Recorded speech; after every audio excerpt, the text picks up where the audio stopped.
Hello everyone, welcome to my channel UPSC with Lavisha. This is Lavisha, your UPSC mentor, and in today's art and culture class, we will discuss about performing arts. आपके दो types के arts होते हैं, एक आपका होता है visual arts और दूसरा आपका होता है परफॉर्मिंग आर्ट्स।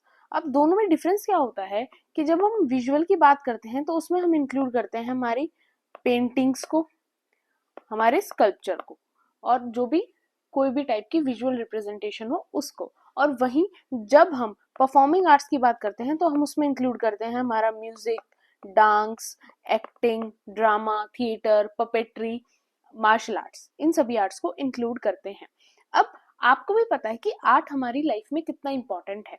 एंशियंट टाइम से ही आर्ट जो है वो कहीं ना कहीं किसी ना किसी टाइम पीरियड पे एक डिफरेंट डिफरेंट टाइप के आर्ट्स को प्रमोट किया गया है। और अगर हम करंट सिनेरियो को देखें तो आज के टाइम पे सभी आर्ट फॉर्म्स को हमारी गवर्नमेंट भी काफी अच्छी तरह से पॉपुलर बनाने में लगी रहती है और एज हमें भी आर्ट्स को परफॉर्म करना बहुत अच्छा लगता है।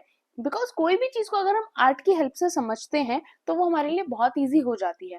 फॉर एग्जाम्पल, अगर आप भी 15 अगस्त 26 जनवरी को कोई भी देशभक्ति से रिलेटेड एक्ट देखते होगे, डांस देखते होगे या फिर गाना देखते होंगे, तो हमारे अंदर एक अलग से ही पेट्रियोटिज्म की, नेशनलिज्म की फीलिंग आना स्टार्ट हो जाती है।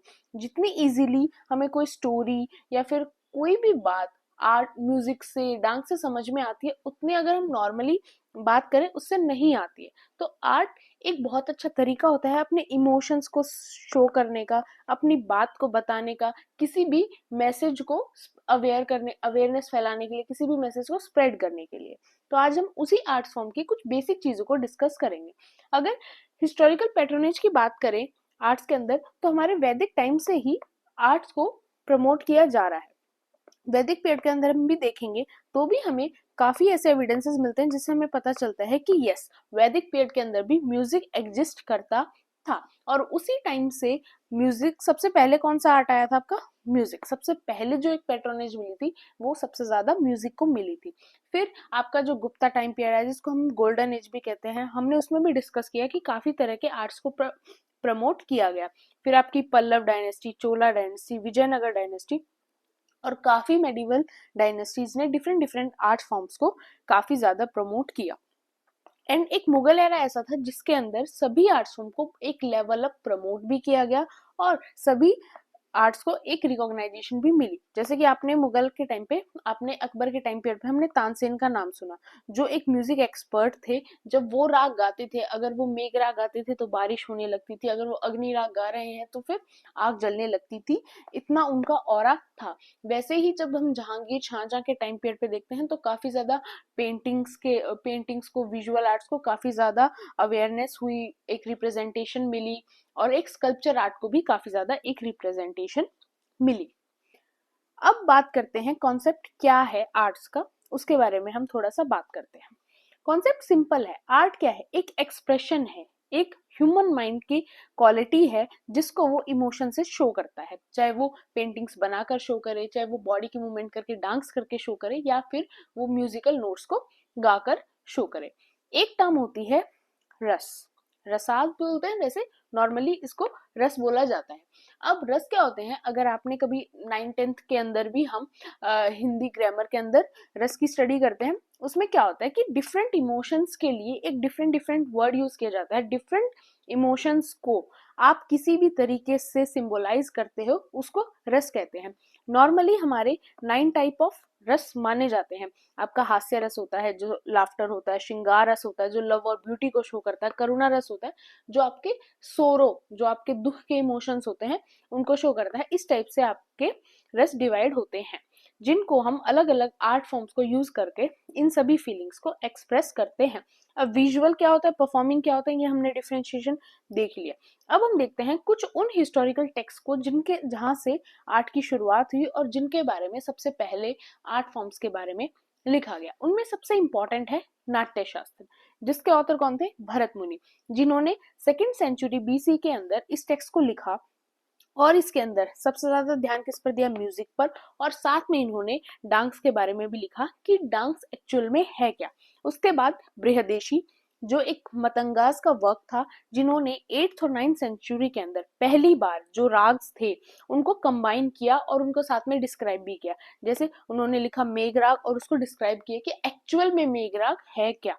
फिर आए संगीत रत्नाकर, जिन्होंने 13th सेंचुरी के अंदर, सारंग देवा जी ने संगीत रत्नाकर के अंदर 13th सेंचुरी के अंदर नियर अबाउट 264 राग्स के बारे में मेंशन किया, जिससे एक म्यूजिक को एक अलग पहचान मिली और म्यूजिक जो आर्ट फॉर्म है वो बहुत ज्यादा पॉपुलर होना स्टार्ट हो गई। और बाय द टाइम काफी सारे जो इंस्ट्रूमेंट्स थे वो भी डेवलप होना स्टार्ट हो गए। आपके फ्लूट्स हैं, ड्रम है, वीणा है, सिंबल्स हैं, आज के टाइम पे तो हारमोनियम है, गिटार है, काफी तरह के इंस्ट्रूमेंट हमें देखने को मिलते हैं। अब सबसे पहले बात करते हैं म्यूजिक। म्यूजिक स्टार्ट होता है आपका वैदिक एरा से। वैदिक एरा के अंदर भी आपको काफी सारे म्यूजिक के एविडेंस मिलते हैं और ऐसा माना जाता है कि म्यूजिक को धरती पर लेकर आए थे नारद मुनि। आपने किसी माइथोलॉजिकल सीरियल वगैरह में या फिर मूवी में देखा हो कि जो ब्रह्मा जी के साथ रहते थे, उनके हाथ में वीणा रहती थी, वो नारद मुनि ही म्यूजिक को धरती पर लेकर आए। और पहले एविडेंसेस देखें कुछ तो हमें इंडस वैली सिविलाइजेशन से 7 होल फ्लूट के एविडेंसेस मिलते हैं, जो one of type of musical instrument है। और वहीं जब हम श्रीलंका हेला सिविलाइजेशन को देखते हैं, वहां से हमें रावना हता के एविडेंसेस मिलते हैं, जो इंडिया की एंशियंट टाइम के अंदर रिच म्यूजिकल हिस्ट्री को शो करता है। उसी के साथ जो आपका एतारे अरान्यका है, उसके अंदर मेंशन है किसके बारे में, वीणा के बारे में मेंशन है। और वहीं जैमिनिया ब्राह्मणा के अंदर डांस और म्यूजिक दोनों चीजों के बारे में मेंशन है। और ऐसा माना जाता है जो हमारा वर्ड है ओम, जिसको हम रिलीजियस पर्सपेक्टिव से भी काफी इंपॉर्टेंट मानते हैं, उस ओम वर्ड से ही आपके जो इतने भी म्यूजिकल नोट्स हैं और राग हैं उनकी फॉर्मेशन स्टार्ट होती है। अब सबसे पहले देखते हैं क्या सबसे पहले डेवलप हुआ आपका classical music. Classical music develop हुआ आपका वैदिक टाइम के अंदर, अकॉर्डिंग टू संगीत रत्नाकर के अंदर जो लिखा हुआ है। और बाद में इन चीजों को डिवाइड किया, हिंदुस्तानी म्यूजिक अलग हो गया, कार्नेटिक सिस्टम म्यूजिक अलग हो गया, और एक आपका होता है फोल्क म्यूजिक। अब डिफरेंस क्या होता है कि कार्नेटिक म्यूजिक आपका जो डेवलप हुआ वो हुआ साउथ की साइड, हिंदुस्तानी म्यूजिक जो हुआ वो हुआ आपकी नॉर्थ की साइड डेवलप। और जो फोक म्यूजिक होता है वो होता है हर एरिया का अपना अपना होता है, आपको डिफरेंट डिफरेंट स्टेट्स के अंदर, डिफरेंट डिफरेंट रीजन्स के अंदर आपको अलग अलग फोक म्यूजिक आपको मिलेगा। और हरिपाला ने सबसे पहले इंट्रोड्यूस किया था किसको, हिंदुस्तानी और कार्नेटिक म्यूजिक की टर्म्स को अलग अलग डिस्क्राइब किया था। और नियर अबाउट सेम पीरियड के अंदर ही हिंदुस्तानी और कार्नेटिक म्यूजिक की टर्म्स को डिस्क्राइब किया गया था। सिंपल है, कार्नेटिक म्यूजिक साउदर्न रीजन के अंदर इस्टेब्लिश हुआ। अब डिफरेंस क्या होता है, डिफरेंस इन दोनों के अंदर ज्यादा कुछ नहीं है, थोड़ा सा इंस्ट्रूमेंटल डिफरेंस है कि आप नॉर्मली हिंदुस्तानी म्यूजिक के अंदर ज्यादातर इंस्ट्रूमेंट यूज करते हैं सितार, सारंगी, तबला जैसे इंस्ट्रूमेंट्स। और वहीं अगर हम कार्नेटिक म्यूजिक की बात करें तो वहां पर वीणा, मृदंगम, नादेश्वरम, ये इंस्ट्रूमेंट ज्यादा यूज किए जाते हैं। उसके अलावा देखें दोनों के अंदर रिदम होती है, दोनों सुनने में काफी मेलोडियस फील होते हैं, दोनों के अंदर म्यूजिक को यूज किया जाता है, दोनों के अंदर एक म्यूजिक का जो पैटर्न है, एक जो रूल्स रेगुलेशन एक म्यूजिक के होते हैं, उन सभी को फॉलो किया जाता है। और अलग अलग जेनरे के अंदर दोनों ही म्यूजिक काफी ज्यादा पॉपुलर हैं। और दोनों म्यूजिक के अंदर काफी तरह के इमोशंस देखे जाते हैं, रिलीजियस इमोशन से भी ये म्यूजिक होते हैं, राग्स का यूज किया जाता है, काफी तरीके से तालों का यूज किया जाता है। और एक डिफरेंस आप ये भी मान सकते हो, डिफरेंस नहीं है, आज के टाइम पर सब कुछ मिक्सअप है, पर वैसे आप बोल सकते हो कि इसके अंदर ये था कि कार्नेटिक म्यूजिक के अंदर राग और ताल का इस्तेमाल ज्यादा किया जाता था। वहीं अगर हिंदुस्तानी म्यूजिक की बात करें तो उसके अंदर के जो स्ट्रक्चर थे उसके अंदर आप ज्यादा जेनरेस को फील कर सकते थे, ध्रुपद, ख्याल, ठुमरी, गजल, ये अलग अलग जेनरे होते हैं म्यूजिक के, इसके अंदर ये सारा हिंदुस्तानी म्यूजिक एस्टेब्लिश था। लेकिन ओवरऑल देखें तो आपको डिफरेंस ज्यादा नहीं मिलेगा ना कार्नेटिक म्यूजिक के अंदर और हिंदुस्तानी म्यूजिक के अंदर। वहीं अगर हम फोल्क म्यूजिक की बात करें तो वो जो आम फोक म्यूजिक में ये डिफरेंस होता है कि इसको कोई सिंगर नहीं गाते, गा तो वो भी सकते हैं पर इसके लिए आपको कोई म्यूजिक की स्टडी करने की जरूरत नहीं है। ये नॉर्मली आपको एवरीडे, आप अगर अपने आसपास देखोगे, शादी के अंदर देखोगे, या फिर किसी इवेंट हो है किसी भी घर पर, या फिर कहीं भी आसपास आपके एरिया के अंदर, आप वहां पर जो म्यूजिक देखते हो, जो नॉर्मली वहाँ के लोग होते हैं, फैमिली के लोग होते हैं, वो गाते हैं, उसी को हम फोक म्यूजिक कहते हैं। आपको अलग अलग रीजन के अंदर अलग अलग मिलेगा। जैसे बंगाल के अंदर आपको भॉल म्यूजिक मिलेगा, पंजाब के अंदर आपको भांगड़ा मिलता है, लावनी होती है महाराष्ट्र के अंदर, गुजरात के अंदर जो गरबा के सॉन्ग्स होते हैं, असम के अंदर भी होते हैं, जो अलग अलग रीजनल लैंग्वेजेस में होते हैं, और अलग अलग जगह के लोग अपने अकॉर्डिंग उन संगीत को, उन गीतों को गाते हैं। अब बात करते हैं डांस की। अब म्यूजिक तो डांस के लिए भी जरूरी है। म्यूजिक के बिना तो ना डांस पॉसिबल है, ना ड्रामा पॉसिबल है, ना थिएटर पॉसिबल है। अब डांस की फॉर्मेशन कैसे हुई? सेम अगर डांस की रूट्स की बात करें तो नॉर्मली माना जाता है, और ये यही है कि नाट्य शास्त्र जो था भरत मुनि का, उसी के अंदर वो एक प्राइम सोर्स है जहां से हमें डांस की इंफॉर्मेशन मिलती है। हालांकि रामायण महाभारत के कुछ सोर्सेस के अंदर भी हमें पता चलता है कि यस, डांस अर्थ के ऊपर, धरती के ऊपर एग्जिस्ट करता था। और साथ में हमें इसलिए भी पता चलता है कि जब भी आप किसी डांसर को देखोगे, किसी डांस अकेडमी को देखोगे, वहां पर आपको नटराजा, जो एक लॉर्ड शिवा का ही एक रूप थे, उनकी फोटो आपको मिलती है। उन्हीं को एज अ डांस गुरु, उन्हीं की एज अ डांस गुरु पूजा की जाती है। तो उससे भी हम मान सकते हैं कि यस, डांस का भी कहीं ना कहीं हमारी एंशियंट हिस्ट्री से, हमारी रिलीजन से काफी ज्यादा लिंक है। वही भरत मुनि ने डांस के बारे में क्या कहा? Dance is a combination of three things. First, नृत्य, जो आपके लेग्स की मूवमेंट होती है वो नृत्य, एक आपके फिर अपर बॉडी की जो मूवमेंट होती है including your hands, and last is नाट्य, अभिनय, मतलब आपके फेशियल एक्सप्रेशन। अगर आप आपकी बॉडी मूव कर रही है और साथ में आपके फेशियल एक्सप्रेशन है, वो उन सभी चीजों को मिलाकर क्या बनता है? डांस। जो फिर आपको इमोशन शो किया जाता है, उससे फिर भी कोई भी स्टोरी शो की जाती है। अब एक होते हैं आपकी classical dance form. According to our ministry of cultural affairs also, India के अंदर 8 क्लासिकल डांस फॉर्म्स को माना जाता है, जो इसमें है आपकी भरतनाट्यम, कुचिपुड़ी, कथकली, मोहिनीअट्टम, ओडिसी, मणिपुरी, कथक एंड सतारिया। इसके अलावा ये आपकी 8 क्लासिकल डांस फॉर्म्स होगी। अगर इसके बारे में आपको, वैसे तो यूपीएससी से ज्यादा डिटेल नहीं पूछने वाला, बट फिर भी अगर इनके आपको डिटेल्स चाहिए तो इनके कुछ कुछ इंपॉर्टेंट फीचर्स सभी डांस फॉर्म के मैं आपको टेलीग्राम चैनल के ऊपर प्रोवाइड कर दूंगी, वहां आप जाकर देख लेना, एक रीडिंग वहां से गो थ्रू कर लेना। और वहीं अगर फोक डांस की बात करें तो अलग अलग रीजन के अंदर आपको, रिलीजन के अंदर भी और रीजन के अंदर भी आपको अलग अलग मिलेंगे। जैसे आपको असम के अंदर बिहू डांस मिलता है, गुजरात का गरबा फेमस है, पंजाब से गिद्दा और भांगड़ा फेमस है, वहीं मिजोरम का बैम्बू डांस फेमस है, महाराष्ट्र का कोली डांस फेमस है, कश्मीर का धुमार डांस फेमस है, और बंगाल का चाहू डांस फेमस है। इवन जो चाहू डांस है उसको आज के टाइम पे काफी पेट्रोनेज दी जा रही है, काफी इंपॉर्टेंस दी जा रही है by the cultural ministry of India. तो इस टाइप से आपकी डांस फॉर्म्स को डिवाइड किया जाता है, और आपको इंपॉर्टेंट डांस फॉर्म्स पता होनी चाहिए, चाहे वो फोक डांस हो, चाहे आपका क्लासिकल डांस फॉर्म्स हो। By chance match the following में कहीं पर आपसे पूछ लिया जाता है। अब तक यूपीएससी ने तो नहीं पूछा है, बाकी काफी एग्जाम्स में आप जो पीसीएस एग्जाम्स देते हो वहां पूछा जाता है, बट यूपीएससी ने अब तक नहीं पूछा है इस टाइप का कोई क्वेश्चन। नेक्स्ट हम बात करते हैं मार्शल आर्ट्स। नॉर्मली हम मार्शल आर्ट्स को देखते हैं, हम क्या देखते हैं? मार्शल आर्ट्स से फिटनेस अच्छी रहती है, सेल्फ डिफेंस के मेथड्स हैं, बट जो लोग मार्शल आर्ट्स परफॉर्म करते हैं उनके लिए उसकी सिग्निफिकेंस बहुत ज्यादा है। वो उसको प्रॉपर अपना डिसिप्लिन के अंदर उसको फॉलो करते हैं, साथ में कुछ रूल्स होते हैं मार्शल आर्ट्स के भी, वो उनको भी फॉलो करते हैं, और उनके भी अपने मेंटर होते हैं, उनकी रूल्स होते हैं, उनकी ड्रेसेस के रूल्स होते हैं, उनके पोस्चर के रूल्स होते हैं, और काफी रूल्स होते हैं जिनको वो फॉलो करते हैं। अब आपको रूल्स याद रखने की जरूरत नहीं, बिकॉज आपको मार्शल आर्ट एक्सपर्ट्स नहीं बनना है। हमें सिंपल पता होना चाहिए कि कुछ मार्शल आर्ट्स हैं कि अलग अलग डिफरेंट फॉर्म्स हैं, जो रीजन के अंदर, अलग अलग रीजन के अंदर, इंडिया के अंदर काफी ज्यादा फेमस हैं। जैसे अगर आप केरला की बात करोगे तो केरला के अंदर फेमस है Kalari Payattu, one of the oldest surviving martial art, जिसके अंदर काफी ज्यादा एक्रोबेटिक मूवमेंट्स होती हैं और वेरियस वेपन्स का यूज किया जाता है। जैसे तमिलनाडु के अंदर फेमस है सिलबम, पंजाब के अंदर फेमस है झटका, मणिपुर के अंदर फेमस है थांग ता, और महाराष्ट्र और काफी रीजन के अंदर सबसे ज्यादा जो मोस्ट पॉपुलर है वो है आपका मलखम, जिसके अंदर एक वुडन पोल को हम यूज करते हैं और काफी ज्यादा जिम्नास्टिक मूवमेंट्स उस पोल के अराउंड ही की जाती हैं।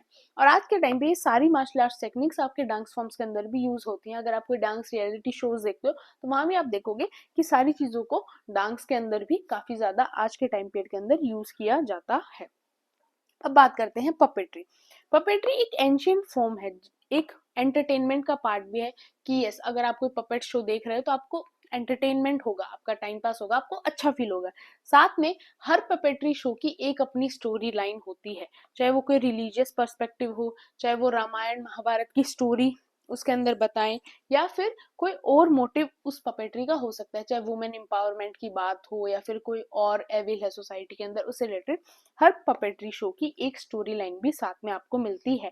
तो एक ये बहुत अच्छा पर्सपेक्टिव है कि आप देखकर एंटरटेनमेंट भी हो रहे हो और साथ में आपको किसी पर्टिकुलर चीज की नॉलेज भी मिल रही है और आपके अंदर अवेयरनेस भी उस चीज के लिए आ रही है। इसीलिए हमारी आर्ट फॉर्म्स पॉपुलर होती हैं। और साथ में पपेट्री हर डिफरेंट रीजन की अपनी अपनी पपेट्री शोज होते हैं, अपना अपना तरीका होता है जिससे उनका कल्चर भी काफी ज्यादा रिफ्लेक्ट होता है। जैसे राजस्थान में बात करें तो राजस्थान में कठपुतली का जो शो होता है वो बहुत ज्यादा फेमस है, जिनसे वो महाभारत रामायण की स्टोरीज को शो करते हैं, डेली लाइफ की चीजों को शो करते हैं। वैसे ही आंध्र प्रदेश के अंदर थोलू बोमलाता पपेट्री शो फेमस है, तमिलनाडु के अंदर पुत्तुमैकल, केरला के अंदर पवाकथिकल एंड साइड में, वेस्ट बंगाल झारखंड उड़ीसा रीजन के अंदर देखें तो चोहू। अलग अलग तरह की पपेट्री अलग अलग डिफरेंट रीजन इंडिया के अंदर की जाती हैं। कहीं पे ग्लोव की पपेट्स होती हैं, कहीं पर शेडो पपेट्री यूज होती है, कहीं पर मास्क बेस्ड पपेट्री होती है, तो कहीं पर रॉड की पपेट्स बनाई जाती हैं। उस तरह से हर जगह का कल्चर हमें पपेट्री शो से पता चलता है और साथ में एक मैसेज, एक स्टोरी लाइन भी हमें पता चलती है। अब बात करें ड्रामा और थिएटर। ड्रामा थिएटर हो गया, एक्टिंग हो गया, ये कॉम्बिनेशन होता है जिसमें आपको म्यूजिक भी मिलेगा, डांस भी मिलेगी, एक्टिंग भी मिलेगी। और एक बहुत अच्छा तरीका होता है किसी भी स्टोरी लाइन को बहुत इजी वे में और एक एंटरटेनिंग वे में समझाने का। अब ड्रामास की देखें तो पहले होते थे एंशियंट टाइम पीरियड के अंदर आपके होते थे क्लासिकल संस्कृत ड्रामास। जितने ड्रामास होते थे वो संस्कृत लैंग्वेज में ही होते थे। और पहले के टाइम पीरियड पे काफी ऐसे प्ले राइट्स हुए। प्ले राइट्स कौन कौन होते हैं? जो प्ले लिखते हैं। काफी ऐसे प्ले राइट्स हुए जिन्होंने काफी इंपॉर्टेंट प्ले लिखे, जैसे आपके कालिदास, भाषा, शूद्रका, हर्ष, इन्होंने काफी इंपॉर्टेंट प्लेज लिखे। और इनके इंपॉर्टेंट प्लेस को, सारी चीजों को हमने अपनी एंशियंट हिस्ट्री क्लास में डिस्कस भी किया है। और उस टाइम पर ये संस्कृत ड्रामास जो होते थे किस किस के ऊपर बेस होते थे? लव के ऊपर होते थे, हीरोइज्म के ऊपर होते थे, कुछ आपके रिलीजन को शो करने के लिए भी होते थे, रॉयल पैट्रोनेज के लिए भी होते थे, टेम्पल्स जो पहले के टाइम पे बिल्ड हुए थे उनके अंदर भी परफॉर्मेंस की जाती थी। उनके अंदर एक्टिंग भी अच्छी होती थी, रिच लैंग्वेज होती थी, बिकॉज ड्रामा संस्कृत में किए जाते थे। कुछ थोड़ा बहुत म्यूजिक भी होता था, बिकॉज म्यूजिक के बिना ड्रामा पॉसिबल नहीं है, ना पहले ना आज। कुछ थोड़ा सा म्यूजिक भी एड ऑन होता था और वो लोगों को देखकर बहुत अच्छा लगता था, साथ में उनको एक मैसेज, उनको एक स्टोरी भी मिलती थी। वहीं टाइम के साथ साथ आपके रीजनल थिएटर भी डेवलप होने लगे। जैसे अब हम एक देखते हैं बॉलीवुड जो हिंदी इंडस्ट्री है, फिर आपका टॉलीवुड है जो साउथ की इंडस्ट्री है, वैसे आपकी भोजपुरी इंडस्ट्री है। सभी रीजन वाइज आपको अलग अलग इंडस्ट्रीज मिलती हैं जिनमें फिल्म्स बनती हैं। वैसे ही सभी अलग अलग रीजन के अपने अपने थिएटर्स भी हैं जो ड्रामास होते हैं, और ड्रामास के अपने अपने नाम होते हैं। जैसे महाराष्ट्र के ड्रामास होते हैं जिनको तमाशा बोला जाता है, उत्तर प्रदेश के अंदर नौटंकी, वेस्ट बंगाल के अंदर जतरा, जम्मू एंड कश्मीर के अंदर भानपत्र। ऐसे अलग अलग जगह के अलग अलग थिएटर्स भी हैं जो अलग अलग चीजों के ऊपर काम करते हैं।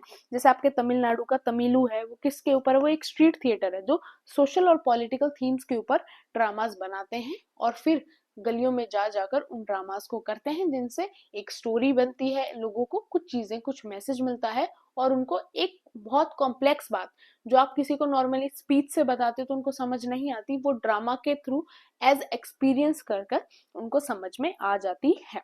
तो this is all about the performing arts. अब ज्यादा डीप यूपीएससी नहीं जाता, नॉर्मली आर्ट एंड कल्चर की जहां बात होती है वहां पर नॉर्मली आपसे करंट अफेयर्स में ही ज्यादा क्वेश्चन पूछे जाते हैं। आपको नितिन सिंघानिया की बुक आर्ट एंड कल्चर की प्रेफर की जाती है, पर वो बुक बहुत लेंथी है। अगर उस बुक को पढ़ने के बाद उस बुक में से आपको एक क्वेश्चन मिल भी गया यूपीएससी में तो भी वो चीज वर्थ नहीं है। उसके अलावा चॉइस इज योर्स, बट मेरा सजेशन यही है, don't waste too much time of Nitin Singhania. अगर आपको आर्ट एंड कल्चर के लिए कोई बुक प्रेफर करनी है तो आप एनसीईआरटी को प्रेफर कर लो, वो मोर देन इनफ है। बिकॉज आर्ट एंड कल्चर से मैक्सिमम आपके क्वेश्चन भी आने के चांसेस होते हैं 3 to 4, और वो 3 to 4 में से ये मानकर चलो अगर 4 क्वेश्चन आ रहे हैं तो 3 तो करंट अफेयर बेस्ड होंगे, अगर आपसे एक बाई चांस स्टैटिक पूछ लिया जाता है। तो don't waste too much time on books like Nitin Singhania, because वो बहुत लेंथी बुक है। होप आपको वीडियो अच्छी लगी हो। कोई भी डाउट हो, कोई भी प्रॉब्लम हो, do mention in the comment section. और ये पीडीएफ आपको मेरे टेलीग्राम चैनल के ऊपर मिल जाएगी, लिंक डिस्क्रिप्शन बॉक्स के अंदर है। And don't forget to subscribe my channel, like my video and share my video also.